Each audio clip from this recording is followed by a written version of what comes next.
милләтнең үз асыл сыйфатлары бар. Әмма бу дөньяда татарлар кебек китапны яраткан, хәтта аңа ниндидер җанлы бергә карагандай кадер-хөрмәт күрсәткән, аны күз карасыдай саклаган тагын икенче бер шундый халык бар микән? Һичшиксез юктыр. Кала бистәләрдә яшәгән белемле халык турында әйтеп тә торасы юк. Әмма әле революцияга кадәр безнең авылларда да әлифнең таягын танымаган, укырга язарга өйрәнмәгән кешене табу бик тә кыен мәсьәлә була. Чөнки һәрбер йортта Коръән китабы, аның тәфсирләре, Кыйса-и Йосыф поэмасы саклана. Безнең әби-бабайлар телләре чыкмас борын китап битләрен кыштырдата башлаган. Хәтта узган гасырның шомлы, вахши 30нчы елларында да халкыбыз китапларны кеше кара күрмәсен дип чоланнарда, чормаларда саклап калган. Хәтта дошман кулына ләгеп мәсхәрә ителмәсен дип җир куенына тапшырган. Әйе, күпме мирасыбыз шулай күмелеп кала. Безнең үткәнебез безнең белән бергә яши дип әйткән борынгылар һәм шундый олы тарихыбыз булуы безгә дә билгеле бер бурыч йөкләмәләр өстидер. Халыкның гыйлем шишмәсе, киңәшчесе һәм юлдашы булган иң кадерле тансык китап. Аны хәтта кулга алу мөмкинлеге кайчандыр зур бәхеткә саналган. Тарихтан билгеле булганча Коръән китабы авылга бер генә иңеп, йорттан йортка кулдан кулга йөртелгән. Аны кадерләп кенә, зур саклык белән укыганнар. Бер кайчанда үзгәртелмәгән, бердән-бер китап булып саналган Коръәннең борынгы күчермәләре бер карауда бер-берсенә тиңдәш кебек. Әмма галимнәр гасырларны кичә безгә күргән насыйп булган һәрбер борынгы язмада үз үзенчәлеген табып, аңа аңлатма бирергә әзерләр. Монда беренчесидән төрле форматта китаплар, Коръән китаплары. Аннары соң инде алар төрлечә күчерелгән. Мин анда теге хаттатлык сәнгатен кулъязмада тотып әйтмим, ә менә кулъязмада ничек аның белән кулланганлыклары күренә. Көнчыгыштан алып кайткан кулъязмаларда анда вакыт билгеләре алай теге еш куелмаган. Урта Азиядагыларын карасаң, анда бик шундый тәфсилләп нитеп куелган вакыф һәм тәҗвид тәртибенә караган билгеләр бар. Алар билгелиләр инде менә нинди җирдә ничек иттереп туктап китергә Коръән текстын укырга. Менә инде аннары соң тагын башка билгеләр, кайда сузып укырга, кайда хәрефләрне берләштереп укып җибәрергә, шундыйрак ниләр бар, тәртип ниләр, кагыйдәләр. Җайлырак булыр өчен, әйме? Юк, җайлырак булыр өчен, әмма менә мин аны фәнни хезмәтләрдә эзләп карадым, аның аңлатмасын менә шушы билгеләрнең. Бик күп билгеләр хәзер инде аңлата да алмыйлардыр инде галимләр, алар онытылып киткән. Галимҗан Ибраһимов исемендәге Тел, әдәбият һәм сәнгать институтының язма һәм музыкаль мирас үзәгендә сакланган иң борынгы Коръән нөсхәсе 17нче гасырга карый. Әмма ул безнең якларда күчерелгән китап түгел. Гомумән халыкка Алла сүзен җиткергән изге Коръән Кәримнең борынгы күчермәләренең язылу тарихын ачыклау гаятә авыр хезмәт һәм мәсьәлә. Аны галимнәр китапның тышлыгына, рәсемнәрнең зәвыклыгына, кагазның сыйфатына, су билгеләренә карап ачыклыйлар. Якын көнчыгыштан килгән Коръәннәрдәге гарәп хәрефләре алтын белән йөгертелгән булырга мөмкин. Бездә исә язылган күчермәләр күбесенчә зәңгәр су кагазда язылган. Урта Азия Коръәннәре билге хәрефләренең тәфсиллеге белән аерылып тора. Коръән текстын күчергәндә Хаттат үзенең исемен куймаган. Чөнки бу Аллаһ Тәгаләнең сүзе һәм инде бу фәкыйрь, Хаттат булган фәкыйрь аны үзенең исемен тиң итеп куя алмый. Шуңа күрә бер вакыт бик сирәк кулъязмаларда күчерүченең исеме куелган һәм кайда һәм кайсы елда күчерелгән нөсхә икәнлеген без белә алабыз. Ә менә болай инде без аны чамалап, шушы кагазына карап, карасына карап, тарихын датасын билгели алабыз.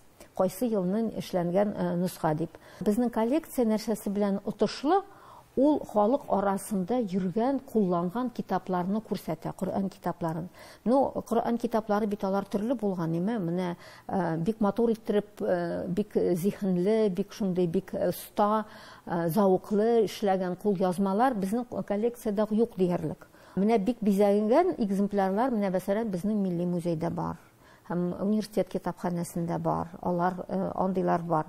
Ә менә безнең коллекция нәрсәсен күрсәтә татар халкында ничек Коръәнне күчергәннәр һәм ничек аның белән кулланганнар. Гади халык. Гади халык. Менә шунсы аның иң кыйммәтлесе дип әйтик. Иң зур, иң ие. Менә ул иң кыйммәтле ягы шунда. Ислам динендә гыйлем алу бик зур урын алып тора. Шуңа күрә дә татар халкы бик борынгыдан укырга, язарга өйрәнгән дә инде. Әлифнең таягын танымаучы кешене очрату безнең халык арасында бик сирәк күренеш була. Белемсез кешенең абруе булмаган, белемле кеше халык арасында зур хөрмәткә ия булган. Татарны татар итеп саклап калуга үзенең зур өлешен керткән мәчетләр гыйбадәт кылу урыны булып кына калмыйча, укыту, ягъни белем бирү урыны да булып торган. Безнең бик күп язучыларыбыз, шагыйрьләребез булган. Алар менә без дәреслектәрдә генә шагылыш тапкан шәхесләр белән генә шикләнми бит. Алар бик күп. Кемдер мәсәлән бер генә хикәя язган, бер генә поэма язган, бер генә шигырь язган ди. Андыйлар да бар. Менә аларның барысында барларга кирәк, барысында өйрәнергә кирәк. Ул шәхесләр күләгәдә калмасыннар иде. Шулай дин галимнәребез булган. Аларның без күбрәк бит инде менә Мәрҗани, анда Баруди, Ризатдин Фәхретдин, Габдулла Буби һәм башкалар, Муса Бигиевлар, менә шулар белән генә шөгыльләнәбез. Ә менә соң күләгәдә калган безнең бик күп дин галимнәребез дә бар бит әле. Аларның да исемнәрен күтәрергә кирәк, аларның да өйрәнергә кирәк. Хәтта менә бу искә алган галимнәрне дә әле без тиешенчә өйрәнмәдек. Менә Мәрҗанине карыйк. Мәрҗаниның 2-3 әсәре генә халыкка кайткан, ягъни хәзерге телдә басылып чыккан, кириллицада дип әйтик инде. Башка Мәрҗаниның анда 30-га якын әсәре язган, кая соң башкалары? Алар турында беркем белми, халкыбыз белми. Күп гасырларга сузылган тарихи үсеш дәвамында татар халкы төрле язу системаларынан руник язуы, уйгыр алфавиты, хәтта Сүрия хәрефләрендә файдаланган. Шушы алыштыру барышында билгеле бер язуда эшләнгән рухи мирас киләчәк буынга тапшырылып кала алмаган билгеле. Һәм бу бик тә аянычлы тарихыбыз. Әмма халкыбыз арасында 1000 елдан артык яшәп калган гарәп алфавиты, бу хәрефләр белән язылган меңләгән әдәби, дини, фәлсәфи, фәнни, гыйльми әсәрләр, киң дәрьяларны, урман кырларını кишеп, ерак кыйтгаларга барып чыккан, бүген дә бөтен дөньяга сибелеп яшәгән татарларның әле киң колачлы борынгы язма мирасы булуын кат-кат дәлилли. Әлеге безнең бүлек электән үк Әбүгалисина мәгарәсе дип йөртелгән. Һәм бу чынлыктан да дөреслеккә туры килә. Чөнки биредә гасырдан гасырга, кулдан кулга күчеп, хәзерге көннәргә кадәр килеп җиткән, зур кыйммәткә ия булган милли хәзинәләребез саклана. 1804 елда университет ачылу белән биредә Көнчыгыш факультеты да барлыкка килә. Һәм бу Көнчыгыш факультетында укытыр өчен төрле чит илләрдән профессорлар чакырыла. Һәм бу профессорлар укыту процессы белән генә шөгыльләнеп калмыйча, халык белән, җирле халык белән аралашып, аларның кулында сакланып калган сирәк китаплар һәм кулъязмалар җыю белән дә шөгыльләнгәннәр. 19-нчы гасыр урталарында шактый саллы һәм кыйммәте ягыннан бәһәссез кулъязмалар фонды туплана башлый. Әмма 1855 елда Казан университетының Көнчыгыш телләр факультеты бертөкләп җыелган татарның бай язма мирасы тупланган китапханәсе белән бергә Санкт-Петербургка күчерелә. Бу Казан университеты өчен зур югалту булса да, эшне туктатуга сәбәпче булмый. Археографик казанышларны өйрәнүдә Карл Фукс, Ибрахим Хальфин, Александр Казимбек, Илья Березин, Йосиф Готвальдның, татар галимнәреннән Шәһәбетдин Мәрҗанинең, Хөсәйин Фәйсханов, Каюм Насыриның, Риза Фәхретдин, Хади Атласи, Сәйид Вахидинең өлеше гаять зур була. Болгар чоры ядкәрләреннән безнең китапханәдә күп санда сакланып калган әсәрләрдән Кыйсай Юсуф. Бу әсәрне ул Кулгали 13-нче гасырның 1-нче яртысында язган, безнең китапханәдә сакланып калган иң борынгы күчермәсе 18-нче гасырга карый. Алтын Урда ядкәрләреннән Мәхмүд Болгариның Нәгъҗел Фәрәдис, бу Җомака юл тәрҗемә ителә татарчага. Казан ханлыгы чоры әсәрләреннән күренекле шагыйрь Мөхәммәд Ярның Нур Судур һәм Төхфә-и Мәрдан әсәрләренең 17-нче гасырга караган күчермәләре саклана. Ни дисәң дә, әмма татарның язма мирасы халкыбызның аянычлы язмышын чагылдыра шул. 1917 елдан соң гарәп язмаларына карата вазгыять тамырдан үзгәрә башлый. Диннәрне чикләү, дингә ышанучыларны әзерлекләү, гарәп язмаларын җыеп юк итү, батыру, утка салу, шулай ук узган гасырның 30 елларында бер-бер артлы язу алфавитларын алыштыру сәясәте кул язма мирасыбызны каршыга тырнагына ләккәндә зур сынауга дучар итә. Халык китапларны саклап калыр өчен аларны чорналарга, базларга качыра. Душман кулына ләгеп мәсхәрәгә дучар булмасын дип хәтта җир куенына тапшыра. Тормыш дәфтәреннән бу тарихны җәһәт кенә сызып атып булмый шул. Аның кайтавазы әле дә ишетелә кебек, чөнки без үткәннәр белән бергә яшибез.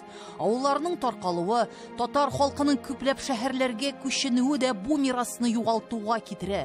Иске китапларны бик сирәк очракта гына яңа тормышка юл алганнар үзләре белән бергә алалар.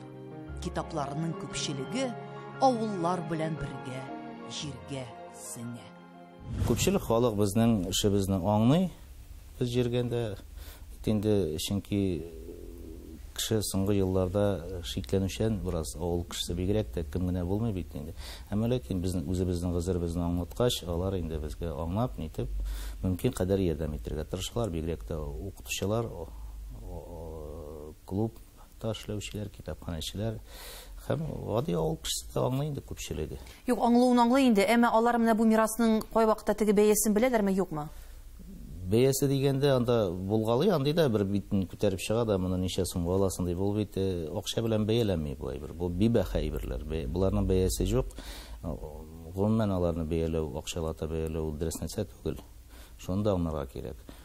Килеп чыгарга мөмкин, мен әйткәнемчә, бик таушалган, җыртылып беткән анда, кулга аларга да куркыныч әйбер, әмма ләкин иштәлеге яннан ирәнә башлай, бик кызыклы, моңарчы билгеле булмаган әйбер булырга мөмкин. Ничә еллар битлек астында күпме серен яшергән бит безнең халкыбыз. Язма мирас кебек иксез-чиксез зур дөньяны айкап чыгар өчен, мөмкин кадәр киңрәк иңләр өчен бу эшкә 60нчы елларда татарның интеллектуаль йөзен, дәрәҗәсен билгеләгән олуг шәхесебез Мир Касыйм ага Госманов җитәкчелегендә Казан дәүләт университеты галимнәре, студентлары чын мәгънәсендә җиңсызганып керешәләр.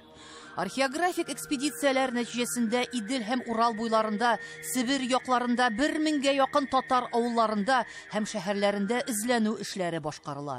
Нәтиҗәдә 10 меңнән артык кулъязма һәм 2000-нән артык басма китаплар, сирәк очрый торган нөсхәләр җыела. 90нчы елларда бу зур эшкә Татарстанның милли китапханәсе хезмәткәрләре дә кушыла башлый. Әмма 2011 елда ни аяныч, Казан дәүләт университеты зурдан кубы башлаган бу эшне туктата. 60нчы елларның башында Риза Казыйның исемен телгә алуда кайвакта кыен иде, хәвефле иде. Хәтта соңра, әле берничә ел узгач та, аның турында мәкалә язгач та, өлкәнең партия комитетының кешеләре минем адреска карата тәнкыйть белән дә чыктылар. Хәтта мине теге сытып ташларга тырышулар да булды. Ләкин мин кутылып калдым һәм үземнең тырышлыгымнан бигрәк Риза Казыйның авторитеты ярдәмендә дип әйтәләр. Чөнки аның фикерләрен, аның сүзләрен китерү теге душман якны, теге тискәре мөнәсәбәттәге кешеләрне кыятта йыгып салырлык көчкә ия иде. Әмма Мир Касыйм Госманов, Җәүдәт Миңнуллин кебек атаклы галимнәребезнең дәвамчылары әле дә кул кушып утырмый. Галимнәрнең бүген татарлар сибелеп яшәгән башка төбәкләргә чыгу мөмкинлекләре инде юк. Заманалар үзгә шул. Фәнни экспедицияләр Татарстанның тарихи биләмәләрендә генә үткәрелә. Әзмәс тамызып тора дигәндәй, элегрәк яшеренеп калган борынгы китаплар әле дә күренгәли. Йылдан ел күбрәк табыла башлаган калдык-пустыклар арасыннан әле дә шын асыл ташлар чыгарга мөмкин дип галимнәребез өметен өзми. Әле дә менә чыга торамы менә шундай әйберләр? Чыга, мәсәлән, менә мин әйткән солдат ярулла дәфтәре 15-нче елда шул Арча районында, Уртап Шалым авылында карап торырга бик әйбәт сакланмаган, әмма ләкин бик борынгы булган кулъязма чыкты фрагментлары, ул да булса моңарчы татар әдәбият тарихында билгеле булмаган Дастаны Жая дигән әйбер булып чыкты. Шул ук Кәрим Тинчуринның моңарчы басылмаган пьесалары, мәсәлән, Каракүз Нәни абый, аны безгә Рабит абый Батулла тапшырган заманда, менә ул да керде. Мәсәлән, Бакый ага Урманчының көндәлекләре керде, бу серияга чыкты басылып. Без инде соңармадык микән? Кәгазьнең гомере уртача 250 ел чамасы шул. Ничә гасыр элек язылган күп кенә китаплар табигый рәвештә юкка чыга бара. Көлгә әйләнә, җилдә очырыла. Әмма таш улса да хәтеребез улмый. Булган хәтле, табылган мирасны киләчәк буынга тапшырыр өчен махсус саклау чараларын бүген үк күрергә кирәк. Ә сез цифрлаштыру эшен башкарасыз бит инде, әйме? Әйе, безнең үзәктә бүген 50 меңнән артык саклану берәмлеге исәпләнелә. Менә шуларның 10 мең чамасы ул кулъязмалардан тора. Кулъязмалар гарәп графикасындагы гарәп телендә, фарсы телендә, төрки телләрдә һәм әлбәттә борынгы татар телендә язылган чыганаклар. Аларны саклау белән бергә фәнни әйләнешкә кертү, тәкъдим итүдә эше алып барыла безнең фәнни хезмәткәрләр тарафыннан. Бу нигездә 2 юнәлештә бара мондый эшебез. Аның бер юнәлеше мондый чыганакларны өйрәнеп, текстларын китап рәвешендә, ягъни кагаз чыганакта басма рәвешендә укучыларга фән мәйданына тәкъдим итү булса, икенче юнәлеше бүген инде теге заманча технологияларга нигезләнгән чорда яшьләрне, яшьрәк аудиторияны җәлеп итү максатыннан без мондый материалларны интернет аша укучыларыбызга тәкъдим итү эшендә җайга салып җибәрдек. Борынгы кулъязмаларны өйрәнүче, саклаучы, аны безгә җиткерүче галимнәрнең хезмәтләрен һичшиксез инҗе эзләүчеләргә тиңләргә мөмкиндер. Археографик белгечләренә һәр заманда кытлык була. Чөнки бу мирас белән күп кырлы галимнәр эшли. Алар гарәп язуын, каллиграфия үзенчәлекләрен белергә тиеш кебек. Бу белемнәргә өйрәнеп була булуын. Әмма иң беренче чиратта бу белгечләр татарның тарихын, әдәбиятын, телен белеп кенә калмыйча, милли рухлы, милли җанлы үз халкына, үз эшенә тугрылыклы булырга тиештер. Һәм мондый мәрҗәннәр әле дә диңгез киңлегеннән чыга. Үзегез идәс кайсы яклардан? Үзем Ямал-Ненецкий автономный округтан. Шуннан ук? Әйе. Татарча бик әйбәт беләсез, кайда өйрәндегез? Китаплар укып, шундагы Салихардта булган оешмалар белән бергә эшләп, татар дусларым белән сөйләшеп өйрәндем инде. Нәкъ вакыт? Чөнки вакыт минемчә бик либераль булган ул вакытта һәм шул вакыттагы дөрес күрсәтелгән мәгълүматны безгә тапшыра ул. Ул бит инде гарәп язмасында, әйме? Әйе, гарәп язмасында. Аны да беләсезме, өйрәндегезме? Әйе, безгә аны университетта өйрәттеләр. Өйрәтәләр. Әйме, хәзер инде сез җиңел генә укыйсызмы, юкмы? Укый алам, әмма татар телендәге кебек шәп укый алмыйм. Укый алмыйсыз инде, әйме? Практик кирәк. Практика. Менә укыганда анда бит инде бик күп алма сүзләрдә очрый торгандыр, инде гарәп алмалары. Авырдыр, нидер сүзлек кирәк булачакмы? Сүзлек кирәк булачак, әмма сез ничә әйтергә, үзегезнең халкыгызны сөйсәгез, әгәр сез төп мәгънәне үзегез аңлыйсыз икән, аны барыбер кирәк булачак, әмма аңласагыз, сезгә бик тә кирәк түгел. Дигән булсаң, карагыз әле, сезнең эшегез ничек менә халыкның үз аңына бәйле, әйеме? Халыкның үз аңы кимегән сайын, ул вакытта без хәтта менә бу мирасыбыздан да теге коры калырга мөмкинбез бит инде, әйеме? Чөнки халык аның мәгънәсен аңламый, аның әһәмиятен аңламый, әйеме? Шулай бит инде. Әйе, бу мирас инде ул турыдан-туры халыкның үз аңы дәрәҗәсе белән бәйле әйбер.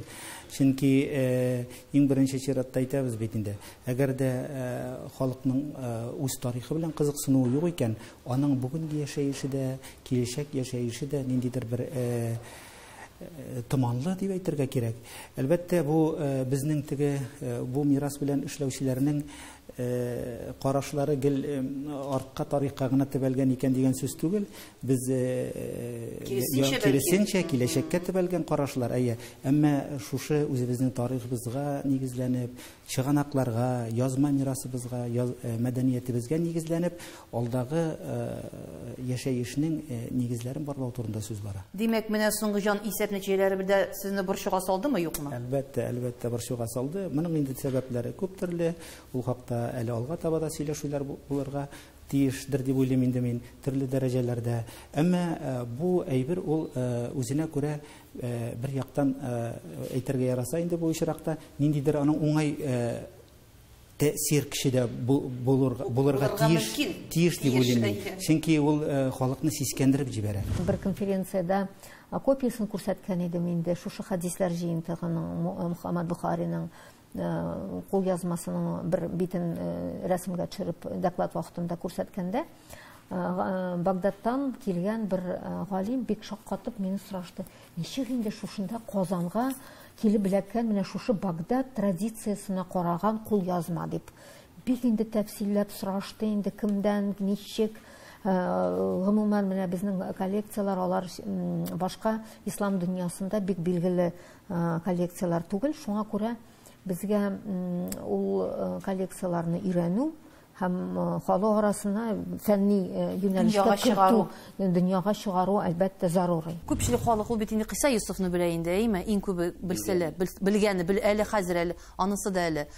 Бит башка әйберләрне күп кенә, нинди зур безнең байлыгыбызны хәтта бит белмәүчеләр бик күп, шулай бит. Белмәү гаеп түгел, белергә теләмәү ди халык. Шуңа күрә ул кичкенәдән керергә тиештер инде гаиләдә, чөнки менә элек бит инде әбиләр һәрберсе бик яратып укыганнар җыелышып Мөхәммәдия китабын. Аның үзенә махсус кие булган, ул бер традиция булган. Шулай ук Юсуф китабында шулай укыганнар. Бер чорда ул юкка чыга. Шул Совет чоры башында аны балта белән чабалар. Мен аны әйтмим, теге искелеккә тартылырга кирәк, кире кайтырга кирәк дип ул инде һаманда шул бер сүз, аны теге бер ике җөмлә белән генә бу сөйләшү белән генә сөйләшеп торган әйбер түгел, әмма дә ләкин һәрберебез үзебез билгеле кадәр тырышырга тиеш.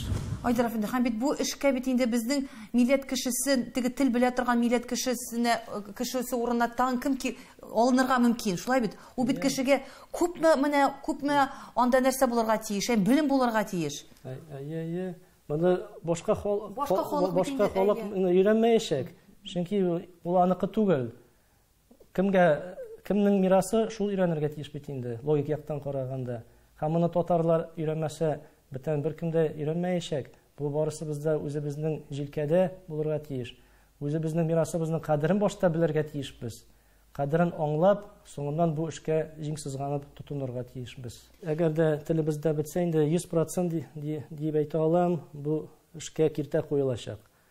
Чөнки бит алар барысы да үзебезнең татар телендә язылган әсәрләр. Аны белмичә, аны өйрәнеп булмый бөтенләй гомумән. Гарәп телен белеп кенә? Юк, гарәп телен белү генә җитми. Һәм язманы белеп кенә җитми, гарәп имләсен генә өйрәнеп, гарәп телен генә өйрәнеп, әле ул гына җитми. Ярар, гарәп телендә булган язма әсәрләрне укый алырлар андый кешеләр. Ләкин гарәп телендә язылган әсәрләр, алар шул бер 40-45% кына безнең язма мирасыбызның. Калган өлеше аның нәкъ татар телендә язылган. Шуңа күрә тел белмичә кешене өйрәтеп булмый бу эшкә. Башта кеше хәзерге телне камил белергә тиеш. Һәм бу мирас бүген мондагы Татарстанда гына сакланмый бит. Ул бит бөтен безнең ул мирас бөтен дөнья буйлап диярлек саклана. Без гади халык, гадел халык, тырыш халык, белемле халык дип тә әле өстәп куясы килә. Тик бер нәрсә җанны телгәли, алданырга яратабыз. Алдау һәм алдану юлы белән милли мәсьәләләрне, татарның үсеш тарихын билгеләп булмый шул. Гасырлар дәвамында аяк басмаган, изге Булгарның Кәүсәр чишмәләреннән шифалы сулар эчеп карамаган татарларның уянуын көтеп тору, татарның чираттагы ялгышы, алдануы түгелме? Аяз Гыйләҗевнең «Ягезәле бер дуга» романында язылган бу фикере халыкка яңгыратылган бу сүзе үткәннәргә ишарә итү түгел. Бу киләчәкне күрергә тырышу, аны бүгенге көндә фаразлау дигән сүз. Без дә язма байлыгыбызны саклап калып кына калмыйча, аны гыйльми һәм җәмгыяви хәрәкәткә без китерергә тиештер.